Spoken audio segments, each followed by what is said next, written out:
The Tailor of Gloucester by Beatrix Potter.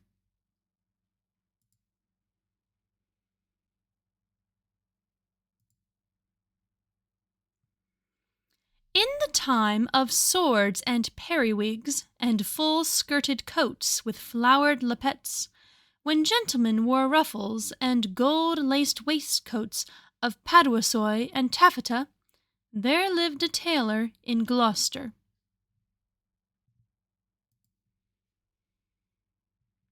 He sat in the window of a little shop in Westgate Street, cross-legged on a table, from morning till dark.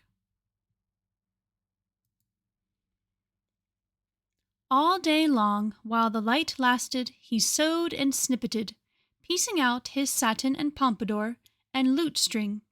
Stuffs had strange names, and were very expensive in the days of the Tailor of Gloucester. But although he sewed fine silk for his neighbors, he himself was very, very poor, a little old man in spectacles, with a pinched face, old crooked fingers, and a suit of threadbare clothes. He cut his coats without waste, according to his embroidered cloth.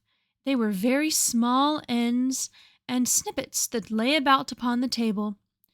2 narrow breadths for naught, except waistcoats for mice, said the tailor.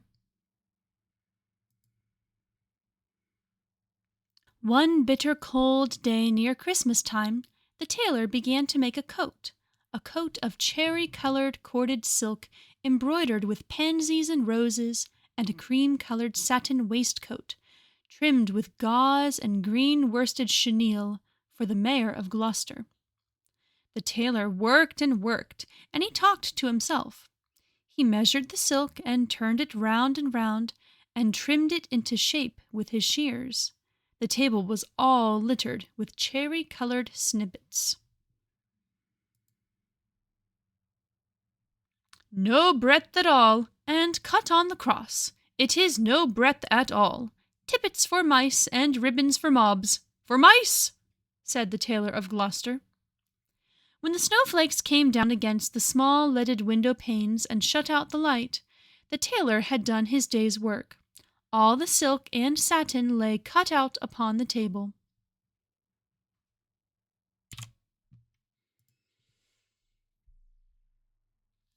There were 12 pieces for the coat and 4 pieces for the waistcoat, and there were pocket flaps and cuffs and buttons all in order. For the lining of the coat there was fine yellow taffeta, and for the buttonholes of the waistcoat there was cherry-colored twist. And everything was ready to sew together in the morning, all measured and sufficient, except that there was wanting just one single skein of cherry-colored twisted silk.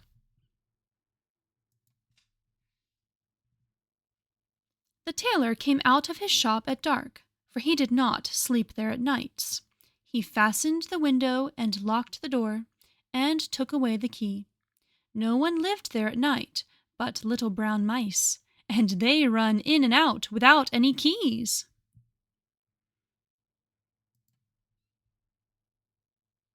For behind the wooden wainscots of all the old houses in Gloucester, there are little mouse staircases and secret trap-doors, and the mice run from house to house through those long, narrow passages. They can run all over the town without going into the streets.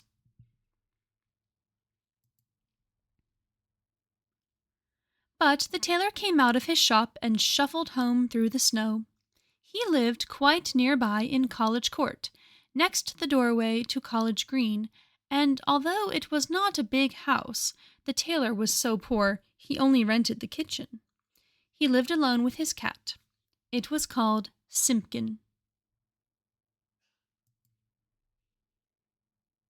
Now, all day long, while the tailor was out at work, Simpkin kept house by himself, and he also was fond of the mice, though he gave them no satin for coats. "Meow," said the cat when the tailor opened the door. "Meow." The tailor replied, "Simpkin, We shall make our fortune, but I am worn to a ravelling. Take this groat, which is our last fourpence, and Simpkin, take a china pipkin, buy a pennyworth of bread, a pennyworth of milk, and a pennyworth of sausages. And, oh, Simpkin, with the last penny of our fourpence, buy me 1 pennyworth of cherry-coloured silk. But do not lose the last penny of the fourpence, Simpkin, or I am undone and worn to a thread paper, for I have no more twist. Then Simpkin again said, Meow, and took the groat and the pipkin, and went out into the dark. The tailor was very tired and beginning to be ill. He sat down by the hearth and talked to himself about that wonderful coat. I shall make my fortune. To be cut bias, the mayor of Gloucester is to be married on Christmas Day in the morning, and he hath ordered a coat and an embroidered waistcoat to be lined with yellow taffeta, and the taffeta sufficeth. There is no more left over in snippets than will serve to make tippets for mice.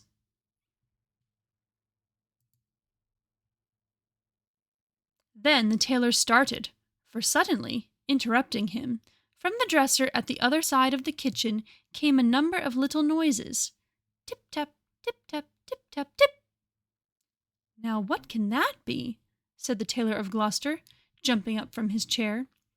The dresser was covered with crockery and pipkins, willow pattern plates, and teacups and mugs. The tailor crossed the kitchen and stood quite still beside the dresser, listening and peering through his spectacles. Again, from under a teacup came those funny little noises. Tip-tap, tip-tap, tip-tap, tip. This is very peculiar, said the Tailor of Gloucester, and he lifted up the teacup, which was upside down. Out stepped a little live lady mouse and made a curtsy to the tailor. Then she hopped away, down off the dresser, and under the wainscot. The tailor sat down again by the fire, warming his poor cold hands and mumbling to himself, The wainscot is cut out from peach-colored satin, tambour stitch, and rosebuds in beautiful floss silk. Was I wise to entrust my last fourpence to Simpkin? 21 buttonholes of cherry-coloured twist. But all at once from the dresser there came other little noises. Tip-tap, tip-tap, tip-tap, tip. This is passing extraordinary, said the Tailor of Gloucester, and turned over another teacup, which was upside down. Out stepped a little gentleman mouse and made a bow to the tailor.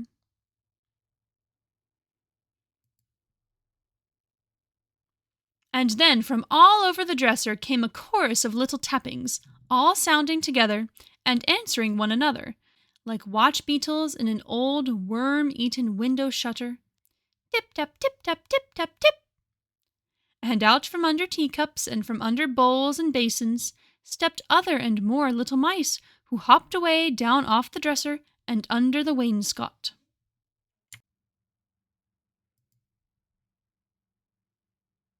The tailor sat down close over the fire, lamenting, 21 buttonholes of cherry-coloured silk, to be finished by noon of Saturday, and this is Tuesday evening.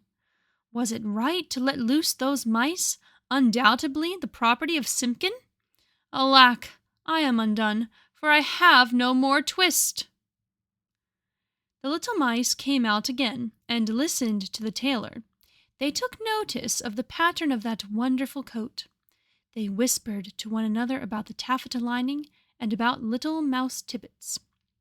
And then, all at once, they all ran away together down the passage behind the wainscot, squeaking and calling to one another as they ran from house to house, and not one mouse was left in the tailor's kitchen when Simpkin came back with a pipkin of milk. Simpkin opened the door and bounced in with an angry "Grmeow," like a cat that is vexed, for he hated the snow, and there was snow in his ears and snow in his collar at the back of his neck. He put down the loaf and the sausages upon the dresser and sniffed. "Simpkin," said the tailor, "where is my twist?" But Simpkin set down the pipkin of milk upon the dresser and looked suspiciously at the teacups. He wanted his supper of little fat mouse. "Simpkin," said the tailor, "where is my twist?"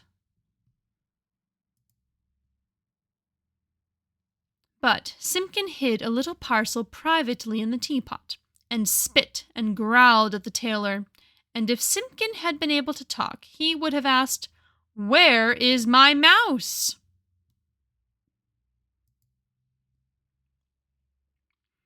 "Alack, I am undone," said the Tailor of Gloucester, and went sadly to bed. All that night long Simpkin hunted and searched through the kitchen, peeping into cupboards and under the wainscot, and into the teapot where he had hidden that twist, but still he found never a mouse. Whenever the tailor muttered and talked in his sleep, Simpkin said, "Meow, grrrsh," and made strange, horrid noises, as cats do at night. For the poor old tailor was very ill with a fever, tossing and turning in his four-post bed, and still in his dreams he mumbled, "No more twist, no more twist." All that day he was ill, and the next day, and the next, and what should become of the cherry-colored coat? In the tailor's shop in Westgate Street, the embroidered silk and satin lay cut out upon the table, 21 buttonholes, and who should come to sew them, when the window was barred and the door was fast locked?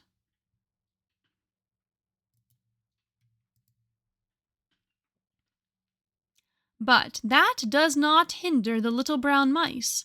They run in and out without any keys through all the old houses in Gloucester.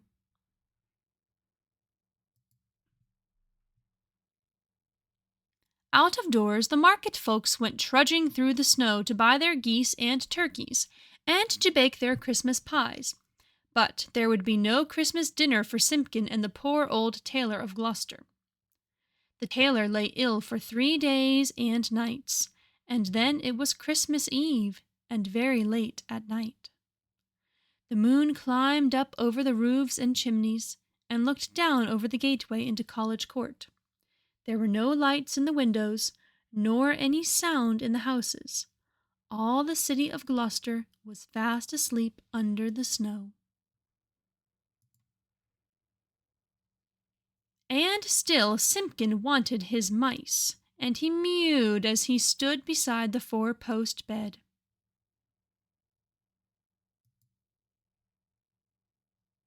But it is in the old story that all the beasts can talk in the night between Christmas Eve and Christmas Day in the morning, though there are very few folk that can hear them or know what it is that they say. When the cathedral clock struck 12, there was an answer, like an echo of the chimes, and Simpkin heard it, and came out of the tailor's door and wandered about in the snow. From all the roofs and gables and old wooden houses in Gloucester came 1,000 merry voices singing the old Christmas rhymes, all the old songs that ever I heard of, and some that I don't know, like Whittington's bells.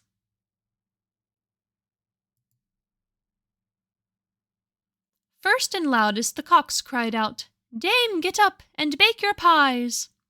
"Oh, dilly, dilly, dilly," sighed Simpkin. And now in a garret there were lights and sounds of dancing, and cats came from over the way. "Hey, diddle, diddle, the cat and the fiddle, all the cats in Gloucester, except me," said Simpkin. Under the wooden eaves the starlings and sparrows sang of Christmas pies, the jackdaws woke up in the cathedral tower, and although it was the middle of the night, the throstles and robins sang, The air was quite full of little twittering tunes. But it was all rather provoking to poor hungry Simpkin. Particularly he was vexed with some little shrill voices from behind a wooden lattice. I think that they were bats, because they always have very small voices, especially in a black frost, when they talk in their sleep, like the Tailor of Gloucester. They said something mysterious that sounded like, "Buzz, quoth the blue fly, hum, quoth the bee, buzz and hum they cry, and so do we."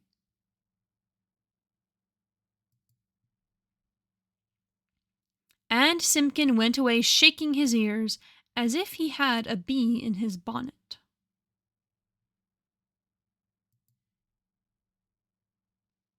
From the tailor's shop in Westgate came a glow of light, and when Simpkin crept up to peep in at the window, it was full of candles.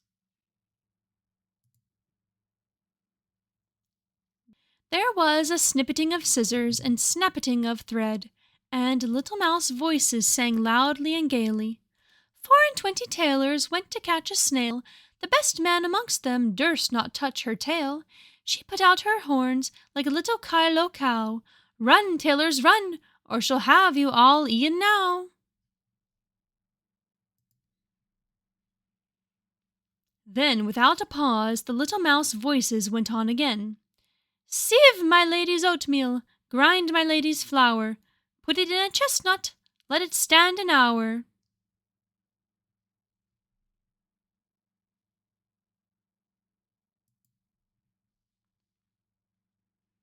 Meow, meow, interrupted Simpkin, and he scratched at the door. But the key was under the tailor's pillow. He could not get in.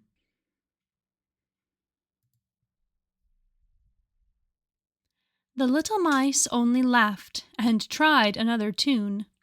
3 little mice sat down to spin. Pussy passed by, and she peeped in. What are you at, my fine little men? Making coats for gentlemen. Shall I come in and cut off your threads? Oh no, Miss Pussy, you'd bite off our heads. Meow, meow, cried Simpkin. Hey, diddle dinkety, answered the little mice. Hey, diddle dinkety, poppety pet. The merchants of London, they wear scarlet, silk in the collar and gold in the hem. So merrily march the merchantmen. They clicked their thimbles to mark the time, but none of the songs pleased Simpkin. He sniffed and mewed at the door of the shop. And then I bought a pipkin and a popkin, a slipkin and a slopkin, all for 1 farthing, and upon the kitchen dresser, added the rude little mice. Mew, scratch, scratch, scuffled Simpkin on the window-sill, while the little mice inside sprang to their feet, and all began to shout at once in little twittering voices, No more twist! No more twist! And they barred up the window shutters and shut out Simpkin.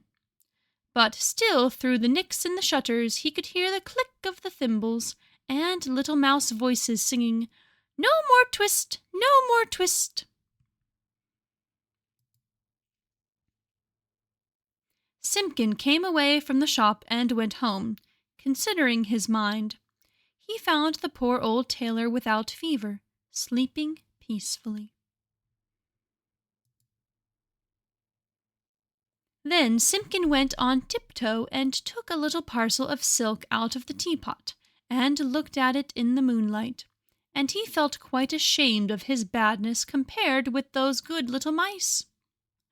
When the tailor awoke in the morning, the first thing which he saw upon the patchwork quilt was a skein of cherry-colored twisted silk, and beside his bed stood the repentant Simpkin.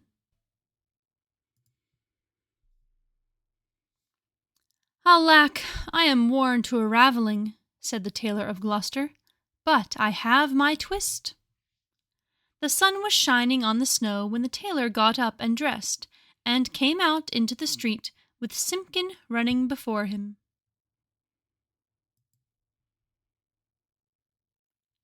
The starlings whistled on the chimney stacks, and the throstles and robins sang, but they sang their own little noises, not the words they had sung in the night.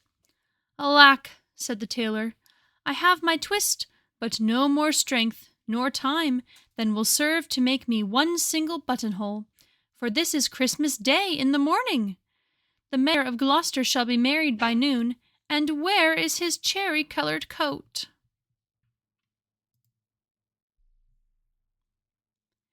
He unlocked the door of the little shop in Westgate Street, and Simpkin ran in, like a cat that expects something. But there was no one there, not even one little brown mouse. The boards were swept clean, the little ends of thread and the little silk snippets were all tidied away and gone from off the floor. But upon the table, oh joy! The tailor gave a shout. There, where he had left plain cuttings of silk, there lay the most beautifulest coat and embroidered satin waistcoat that ever were worn by a mayor of Gloucester.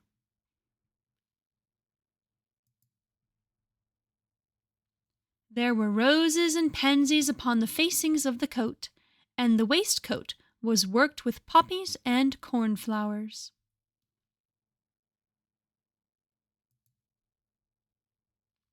Everything was finished except just one single cherry-colored buttonhole, and where that buttonhole was wanting, there was pinned a scrap of paper with these words, in teeny-weeny writing, "No more twist." And from then began the luck of the Tailor of Gloucester. He grew quite stout, and he grew quite rich. He made the most wonderful waistcoats for all the rich merchants of Gloucester, and for all the fine gentlemen of the country round. Never were seen such ruffles or embroidered cuffs and lappets. But his buttonholes were the greatest triumph of all. The stitches of those buttonholes were so neat, I wonder how they could be stitched by an old man in spectacles, with crooked old fingers and a tailor's thimble. The stitches of those buttonholes were so small, they looked as if they had been made by little mice. The end.